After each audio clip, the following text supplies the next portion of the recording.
Our guest today is the chairman of the Chicago Cubs. When he and his family were introduced as the new owners of the Chicago Cubs, he outlined 3 goals. Number 1, win the World Series. Number 2, preserve and improve Wrigley Field for future generations. And number 3, be good neighbors, giving back to the city and the team's North Side neighborhood. Our guest today earned his bachelor's degree in economics and his MBA in finance from the University of Chicago. He met his wife, Cecilia, in the Wrigley Field bleachers. They and their 5 beautiful children live in Wilmette. Ladies and gentlemen, please welcome back to the City Club of Chicago, Tom Ricketts. Tom? There we go. Thank you. Have fun up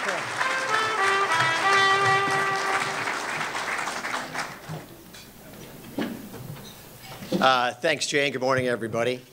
You know, I was here about 3 years ago, right after the family bought the team, and I got up here and gave my presentation, and I looked out at all the TV cameras, and we had the intense media scrutiny. We had all the skeptical politicians, and I ended up getting some really hard questions. And I walked out of here, like most City Club first-time speakers walk out here and say, I did all that for a coffee mug? I'm never going back to that place. But as it turns out, that TV cameras, intense media scrutiny, skeptical politicians, and all the hard questions were really a great preparation for the next 3 years of doing everything I can to save Wrigley Field. So it all worked out well for us.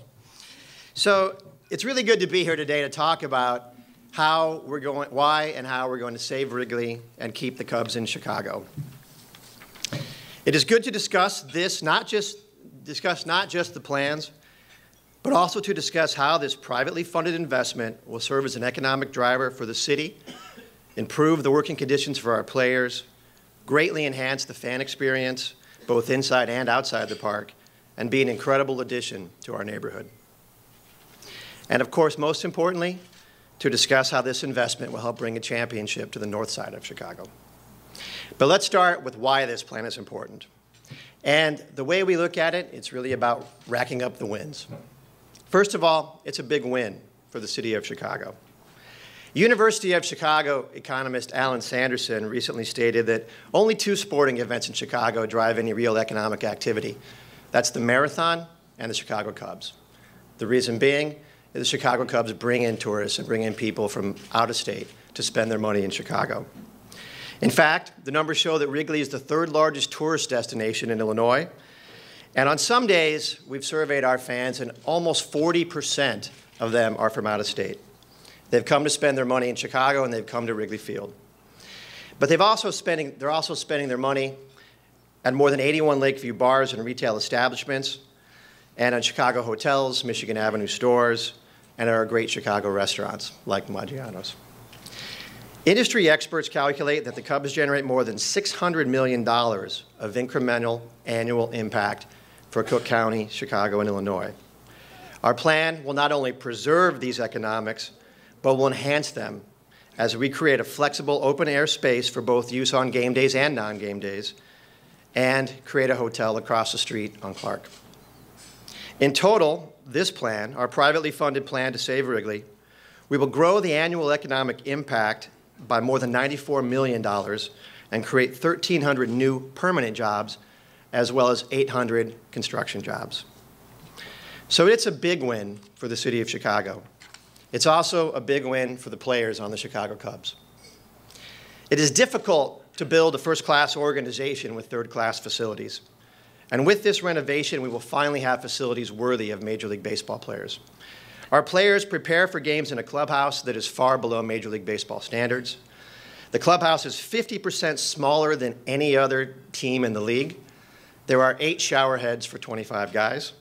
And the strength in the conditioning room is small and inadequate, and in fact, players comment that their home gyms are bigger than the weight room at Wrigley. The other thing about the clubhouse, for those of you, how many people have been in the clubhouse? Pretty good selection. So you walk through the Wrigley Clubhouse, and you look down and you see like some tape on the ground in the shape of a home plate.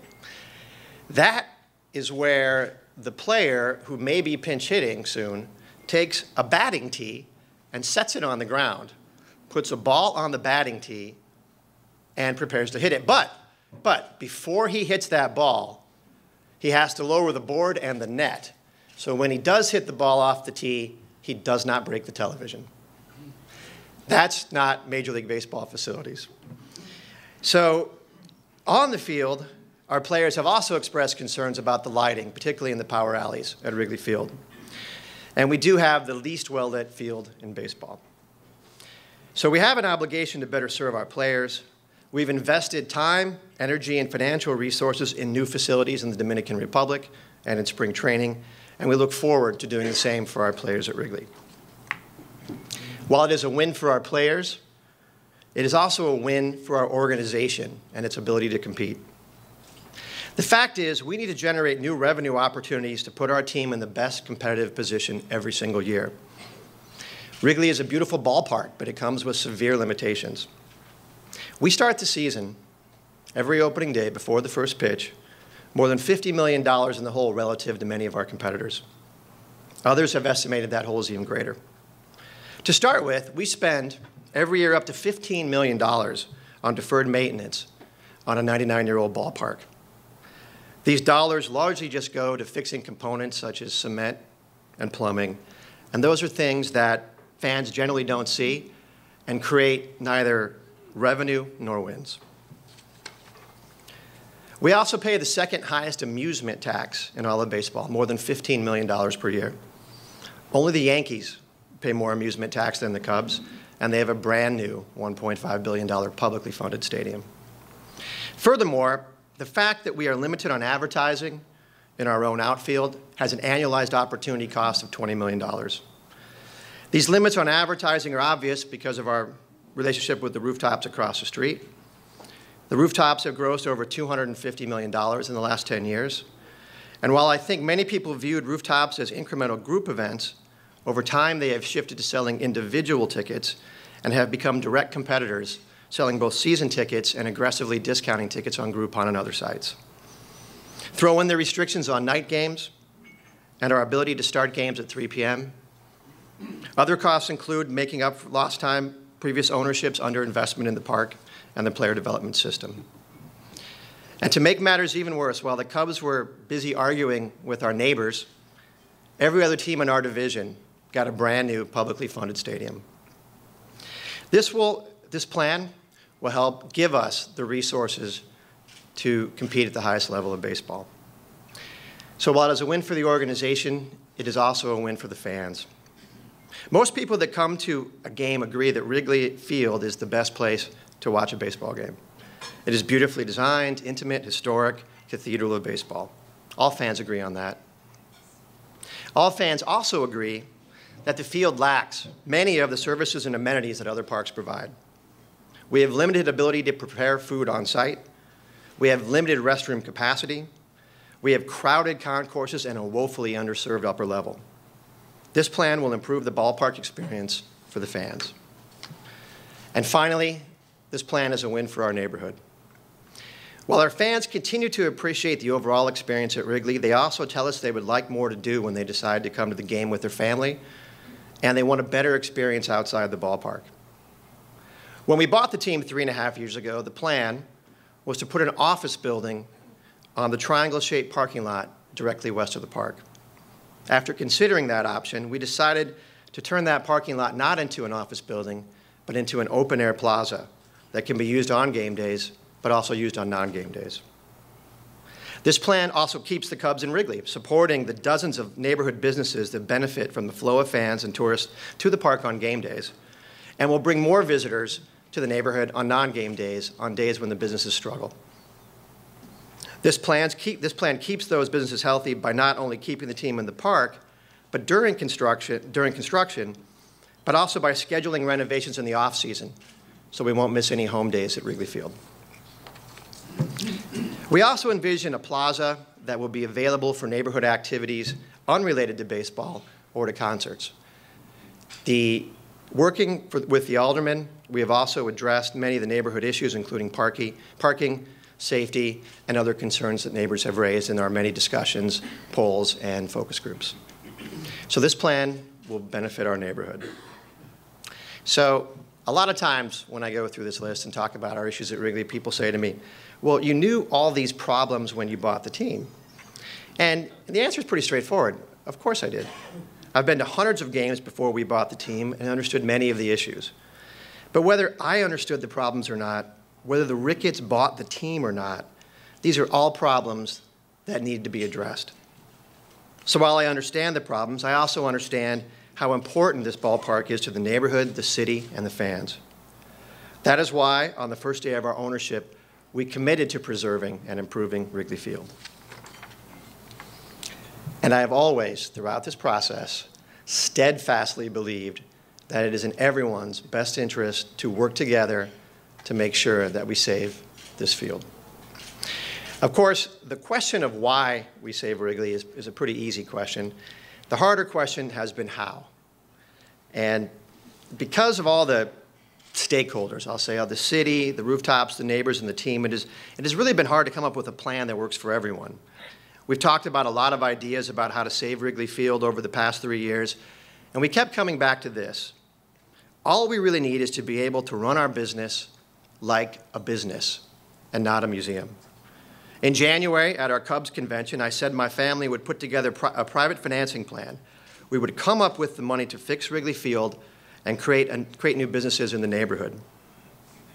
No more complicated public-private partnerships. The only caveat was that we'd be able to run our business without as many outside parties taking a preferred position over the Cubs.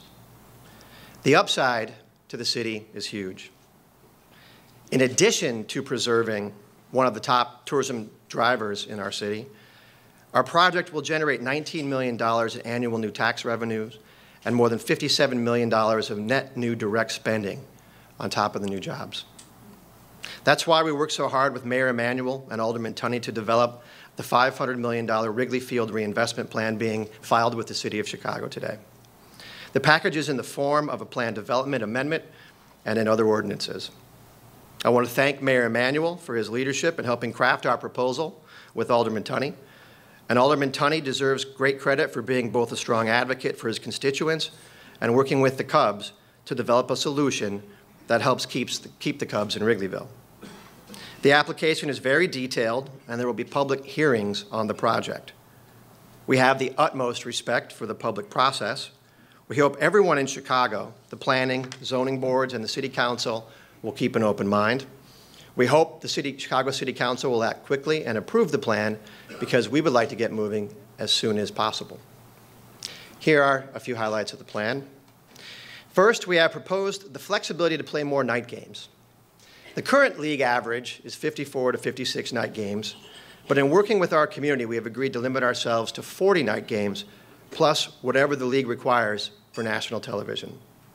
We believe nationally televised games on Fox and ESPN are not only helpful to our business, but they showcase our neighborhood as well as the city of Chicago. We don't believe these games should count against our night game limit when they're promoting additional tourism to the city. We also don't think the national games should count against our limit because we have no choice on which games are taken or what time they are played. With respect to the park, I brought a few slides in today. I mentioned the embarrassing clubhouse and training facilities at Wrigley. This has put the team at a disadvantage relative to other ball clubs. As you saw it before, and you see this one right now, this is our current club's training room. The proposed improvements for Wrigley will include better locker rooms, strength and conditioning facilities, and training areas. We're also adding two great batting tunnels to help our players adequately warm up before going out to hit 95-mile-an-hour fastballs in the ninth inning. When we're finished, our clubhouse will be on par with the Major League Baseball average. These upgraded player facilities and new amenities will put the Cubs in a better position for a sustained on-success field. You can see the clubhouse and the batting tunnel there and the new dugout. We have also spent hours surveying and talking with our fans. I walk around every home game talking to dozens of fans. They want a winning team on the field, and I think we're working hard toward that. But they also want to be able to go to the restroom or to the concession stand without missing any action on the field. We plan to reduce the congestion in the concourse and increase permanent concession stands and restroom fixtures significantly. In fact, restroom fixtures will increase by more than 40% in the new Wrigley. And you guys can all applaud that. That's a good thing. You know, it's funny, like, I walk around the park every game, and, you know, and as you guys, everyone here knows, I talk to a lot of people, and I really love it, and it's really just a great experience. The only place, when I walk by that kind of like first base corner, and I see the line of women to get in that little restroom there, I'm always kind of like, all right, nobody asked, nobody asked. Anyway, but 40%, a little over 40% actually. We plan to expand our concessions in the upper level concourse. In fact, we will more than double both concession stands and restrooms in the upper level concourse. This is the new concourse. You can see much more open. The project will, and this is the new up, you can see this is the outside of the upper level, where right now we have one in center field. We'd like to do that on the other parts of the outfield to support everyone in the upper levels. The project will also offer us the ability to create additional food prep space so we can offer our fans more options. And here you see a little slice of the kitchens that are tucked into the concourse. We plan to add 15,000 square feet of service space and significantly increase points of sale, as well as over 50,000 square feet of basement support space underneath the plaza. When we upgrade our 100-year-old ballpark, we will make accessibility enhancements such as additional ADA seating and new elevators. We will also employ green initiatives to increase energy efficiency, reduce wastewater usage, and to promote recycling in the ballpark.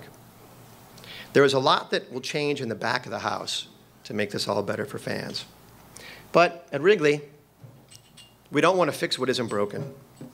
The view from the field, from your seat, when you walk to the seating bowl at Wrigley Field, will largely be the same.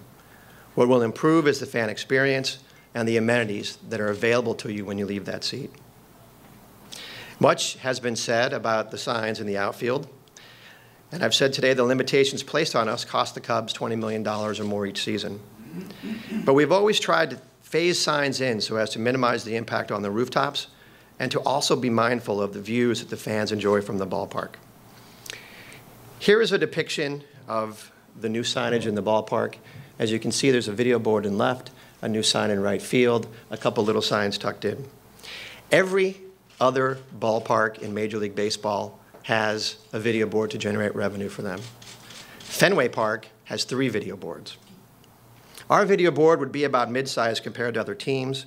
Our fan surveys show what anyone with a smartphone or a teenager already knows. People want to be informed and engaged. Our fans have told us they love the real-time stats and information. The LED board we put in right field last year has been a huge success and widely popular with the fans. We want them to watch the game and have the video board augment the experience. We don't want them with their heads down on their smartphones looking for stats. We want them with their heads up looking at play on the field. We've worked with the city on a plan to move the left field and right field walls back onto parts of Waveland and Sheffield Avenues to further minimize the impact on the rooftops while improving the concourse below where we can add concessions and the amount of space bleacher fans have to move about. Here is a view of the sign we propose. Oh, this is the slice on the side of the concourse. We believe that all these signs fit well in within the ballpark's framework and keeping in Wrigley's character. My family understands better than most the responsibility of being great stewards of Wrigley Field. But part of that stewardship is developing the resources to invest in the park to save it for future generations. To do that with private dollars, we need to be able to generate revenue in our ballpark the way every other major league club does. Our reinvestment will improve offerings for group outings and season ticket holders.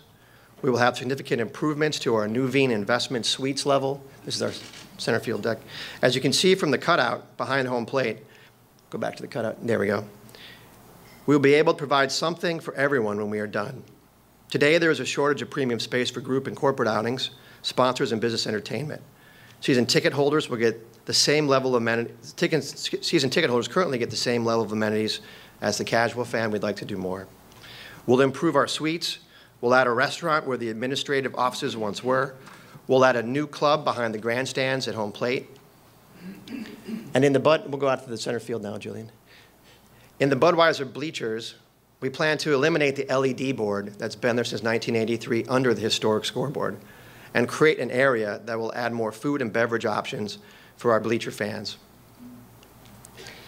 We also plan to add a fan deck adjacent to the left field and right field grandstands. We will create a new club level and lounge in the upper level located beneath the press box. We are also interested in creating a family-friendly environment, an events area on Sheffield Avenue like we did during the Northwestern game in 2010. This is our Wildcat Way, if anybody remembers that, one of the greatest days in Wrigley history. We will continue to bring world-class entertainment events like concerts, Northwestern University sports, and one day soon again, NHL hockey.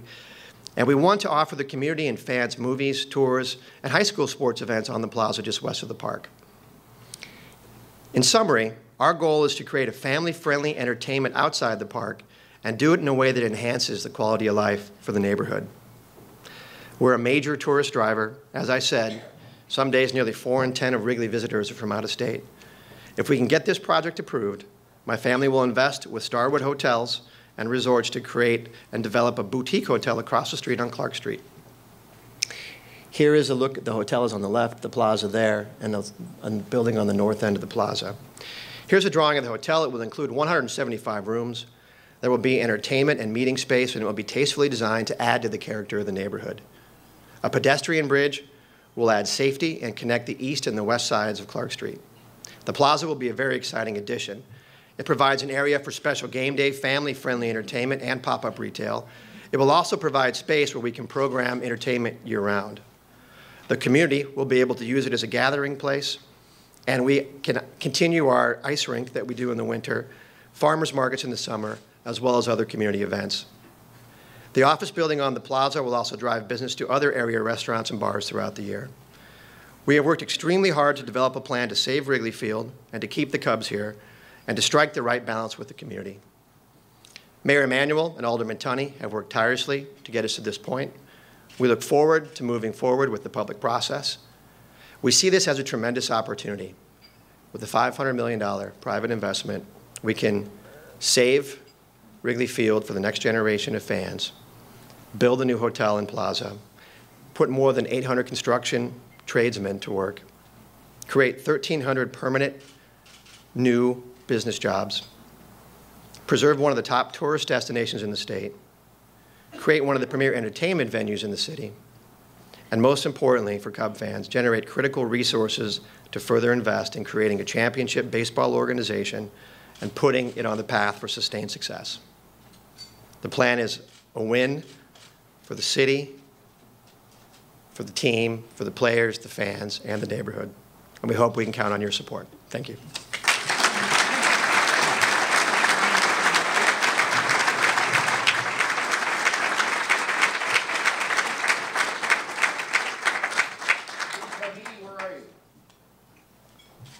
Questions are, our little question taker has, maybe she's a Sox fan. If you have a question, raise your hand. I have one already handed to me. Questions? There you go. Question, what if opponents stop the signs in the outfield? Nothing like starting off with a softball. Yeah, that's a city club specialty. Well, I mean, I'm not sure how anyone's going to stop any signs in the outfield, but if it comes to the point that we don't have the ability to do what we need to do in our outfield, then we're going to have to consider moving. Simple as that. Good question, good answer. This is from that shill who knew all the baseball answers, Ed Mazer. Oh. Your illustration. There's nothing about the 1953 Cubs. No. We're going to go back to 45. Okay. That was a very important year, called the World Series in Wrigley Field. Your illustration of Plaza includes 6 to 8 columns. Will these be decorated with plaques of Cub heroes, history? Will the W flag continue to fly from the scoreboard? That's a good question. Yeah, it's a fine question.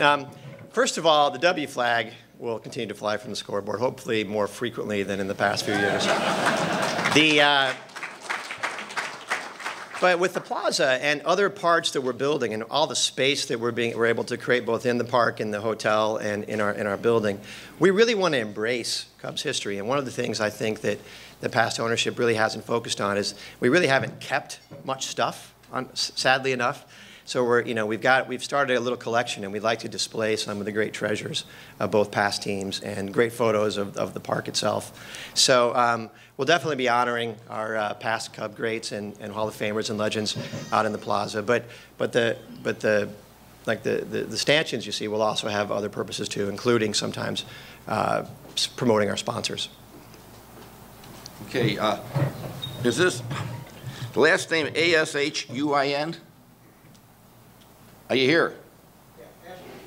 Okay. If you want to ask another question, bigger print really helps. Member of the City Club and a season ticket holder, so he's a win-win. You got a 20-point font crowd up here. Yeah. He lives 3 blocks away. He supports the plan. So far, so good.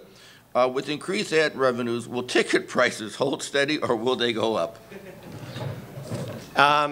We don't have any plans to raise ticket prices right now. The goal is, if you can make the park nicer and give people more options, then we will have flexibility to charge people for those extra amenities that will be available in the park. But we haven't projected all the pricing changes. Right now, there's no plans to raise any prices. But hopefully over time, if we have a better team on the field and we have a better park and there's better amenities, obviously, we'd like to be able to, to charge people that are willing to pay more for better service there. But there's no specific plan to increase any individual ticket prices right yet. Yeah. If you think these questions are tough, wait till you hear this one. Mark Weiermuller, who asks a question every day, and sometimes they're relevant. Tom, he says, I'm concerned about the massive Jumbotron. Will this stop baseball from going onto Waveland Avenue? Could you please put the Jumbotron on a rooftop? I warned you. Well, apparently not all of his questions are relevant. No, I'm just kidding, Mark. No, the fact is, we don't own the buildings across the street, and I'm not going to put a major capital expense that I don't control. What we have done, worked with the city to make sure that the video board is about 12 feet farther back than the back of the current left field bleachers. And our studies and what we've looked at indicate that the 2 rooftops on either side should have minimal, if any blockage of the field at all. So, but we'll work through that as we go forward, and we're sensitive to those issues. 2 more questions. Chris Irwin, Lakeview Chamber Board. As a seasoned bleacher holder, why isn't the Bud section open for use when not rented out? Oh, right. I guess you mean the Bud section in right field, the open space? Yes. Oh, that's not a bad idea. I mean, we've really isolated that for our group events. But provided if there's not a group, if it's early in the season and we haven't sold it, that's something to think about, honestly. I don't know what we've thought on that in the past, but it's not a bad idea. We should think about that. How's that? You could remember that when you make some money. Who gave you the idea? It was the City Club. If I got a mug and an idea.